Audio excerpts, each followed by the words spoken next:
Hello all 8th class student. We have read about pronouns. Once again today revise it. Pronoun.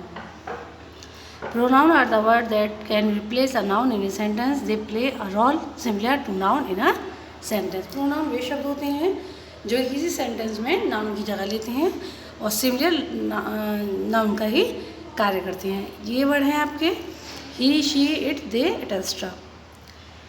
We have read about personal pronoun, possessive pronouns, demonstrative pronoun, interrogative pronoun and reflexive pronoun. Today we shall read about emphatic pronouns, distributive pronoun, indefinite pronoun, relative pronoun, problematic pronoun and reciprocal pronoun.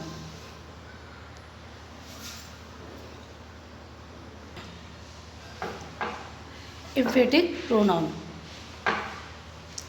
When the word myself, itself, yourself, herself are used for the sake of emphasis and not merely to refer back to the subject, they are known as a emphatic pronoun.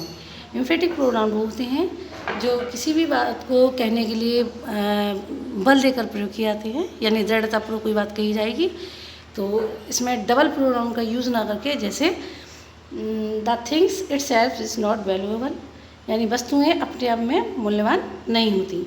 यानी इसमें जो itself use हुआ है वो ये आपका the things है, इसी की बात को जोड़ देने के लिए कहा गया है, यानी इसकी इम्पोर्टेंस दिखाने के लिए कहा गया है. नेक्स्ट है the principal himself spoke to me. Principal ने स्वयं मुझे बताया, मुझसे बात की. तो इसमें जो हिमसेल्फ है वो भी प्रिंसिपल के लिए ही यूज़ हुआ है, यानी किसी बात को दृढ़ता से कहने के लिए एम्फेटिक प्रोनाउन का यूज़ होता है. एम्फेटिक प्रोनाउन का यूज़ आप तुरंत प्रोनाउन के बाद भी कर सकते हैं. यदि आप बाद में करते हैं तो यानी उस चीज़ पे ज़्यादा बल देकर कहा जाता है और इसको ऑब्जेक्ट की तरह भी यूज़ किया जा सकता है, यानी वर्ड जो सेंटेंस के लास्ट में इसका यूज़ किया जा सकता है. नेक्स्ट है आपका डिस्ट्रीब्यूटिव प्रोनाउन. डिस्ट्रीब्यूटिव प्रोनाउन क्या होते हैं?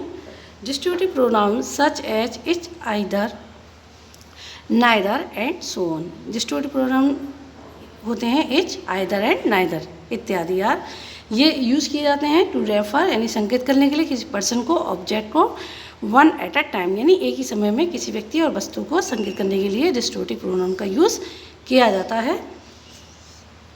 For example, each student must wear proper uniform to school. Is the distributive pronoun. Neither of the boy come to the school.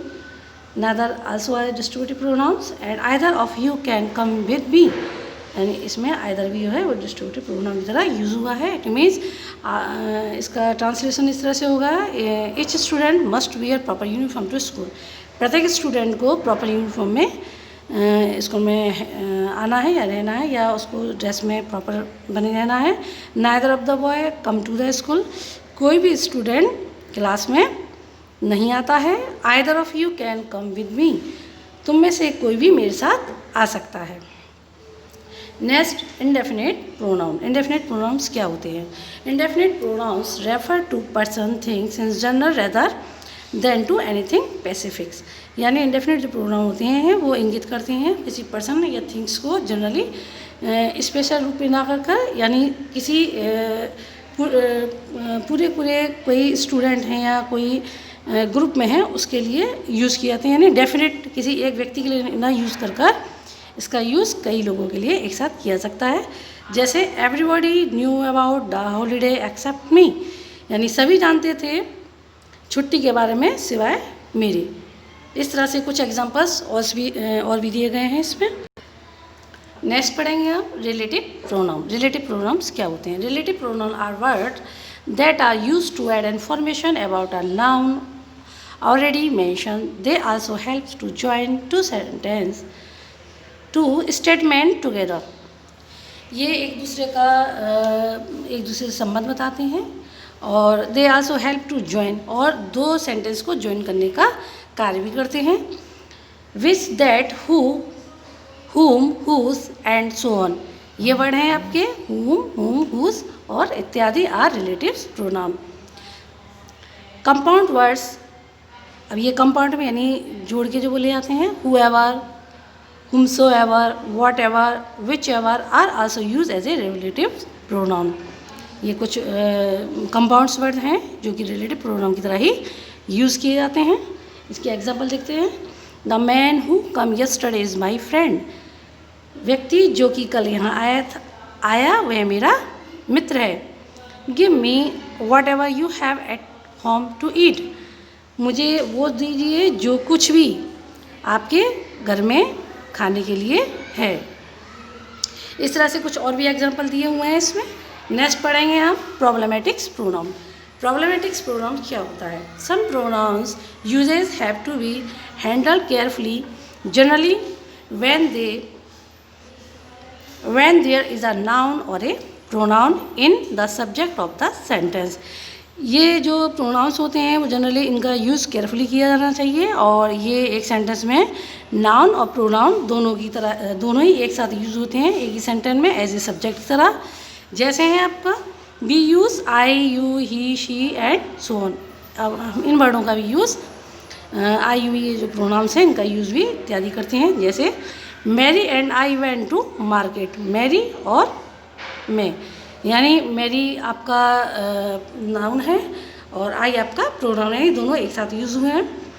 He and I went to market, वह और मैं बाज़ार गए। Between you and me, यानी तुम में और मुझ में, we will decided the rules for the game, मतलब तुम और मैं दोनों में से कोई भी क्या करेगा, जो गेम के रूल हैं उसको डिसाइड करेगा, निर्णय करेगा। नेक्स्ट है पर रेसिप्रोकल प्रोनाउन। रेसिप्रोकल प्रोनाउंस क्या होता है इसके बारे में समझेंगे। रेसिप्रोकल प्रोनाउन ये टू वर्ड हैं, each other and one other are only two reciprocal pronoun. ये दो ही वर्ड हैं जो कि रेसिप्रोकल यानी परम्पस आपस में यूज़ किए जाते हैं। These are always use objectively, और ये ऑब्जेक्ट की जगह ही यूज़ किए जाते हैं। Suppose the two friends quail with each other, दो मित्र आपस में क्या कर रहे थे, लड़ रहे थे। They all give gift to one other, उन सभी ने आपस में क्या दिया, एक दूसरे को गिफ्ट दिया। तो इसमें एक देखने और समझने वाली बात है कि ये इच अदर है वो कोई भी दो व्यक्ति और व्यक्तियों के लिए यूज़ किया सकता है, और वन अदर दो से जहाँ अधिक होंगे। जैसे यहाँ पर टू फ्रेंड दिया है तो इसमें इच अदर का यूज़ होगा, और दो से अधिक यानी नंबर ऑफ ज़्यादा होंगे उसमें आप वन अनदर का यूज़ करेंगे। तो स्टूडेंट्स ये आपका प्रोनाउन आज फिनिश हुआ, और इसके बाद हम वर्ब की वीडियो भी जल्दी सेंड करेंगे। और thanks to watch this video, और एक से लेकर 2 बार इसको देखें जिससे कि ये सारे पॉइंट्स आपको क्लियर हो जाए।